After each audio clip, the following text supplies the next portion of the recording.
Jean-Claude TRICHET, thank you very much for being on WPC TV It's again.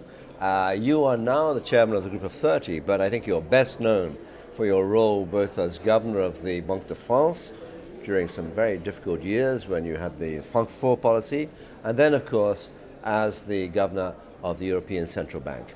So let me ask you the obvious question. Is the euro crisis really over? Yeah, it's a very good question indeed. I would say, first of all, there is no, and there has been no crisis of the currency itself. And I think it's important to make the point. The euro, during the worst crisis since World War II, which could have been even worse than the 29 crisis, had central banks and governments not engaged in very, very bold and swift response, the euro as a currency has always been credible. The level of the euro vis-à-vis the dollar has always been over and above the entry level.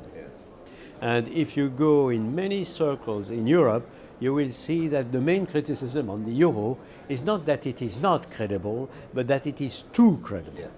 And I will not say that myself. So the problem has never been the euro, but the integrity of the euro area. And then if I formulate the question myself, is the integrity of the euro area in question at the moment we are speaking? I would say the materialization of such a tail risk seems very, very unlikely now for a number of reasons. I would say myself probably 4 reasons. One is that the adjustment by the countries that were in question, the 5 countries that were under attack, had the adjustment has been very successful, obviously.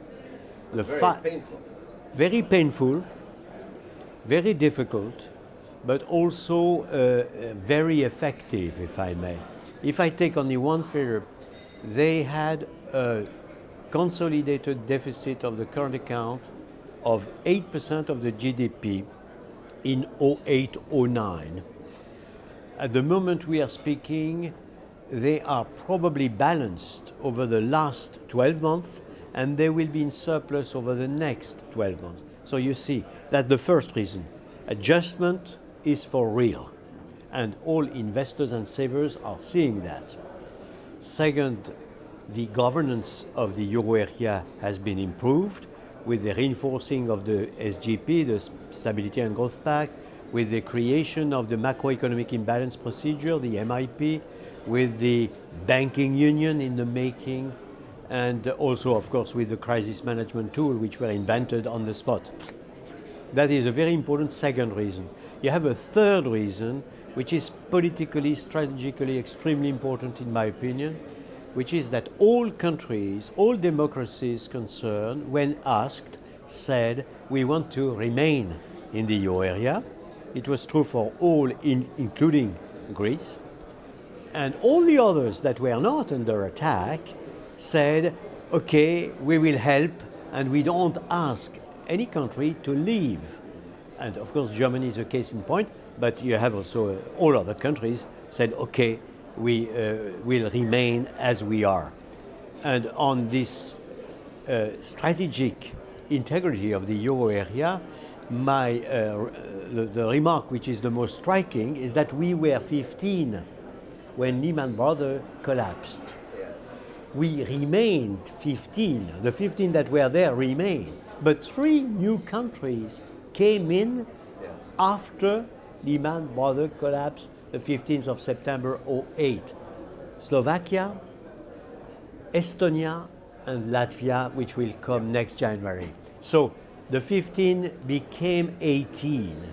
Perhaps very paradoxical in a time where everybody was saying, will the euro survive? Will the euro area survive? And the last point, of course, is the central bank itself. As all central banks in the advanced economy proved, I would say, agile, responsible, swift and bold, and able to demonstrate that when appropriate adjustment was made, she was there and able to defend. The markets really have been convinced. Or do you think they'll come back again? Because, I mean, it's obviously still not really an optimal currency area. I mean, again, all advanced economies are still in a difficult situation. Japan, the US, the UK, and Europe. The proof of the matter is that all central banks, without exception, are doing things that were unthinkable 5 or 6 years ago. So we have the proof, if I may, that we still are in a difficult situation. So this is no time for complacency, certainly no time for complacency in Europe. All what has been done must be pursued, all what has been promised must be delivered, the governance must be applied, and not with benign neglect, as was the case when I was myself observing what was happening before the crisis and after the crisis. So again, no complacency, very hard work, but clearly, for all the reasons I have explained, the tail risk materialization is extremely unlikely at the moment we are speaking. Jean-Claude TRICHET, thank you very much. Let's end on that rather positive and I think actually realistic note. Thank you indeed. That's very kind. Thank you, sir.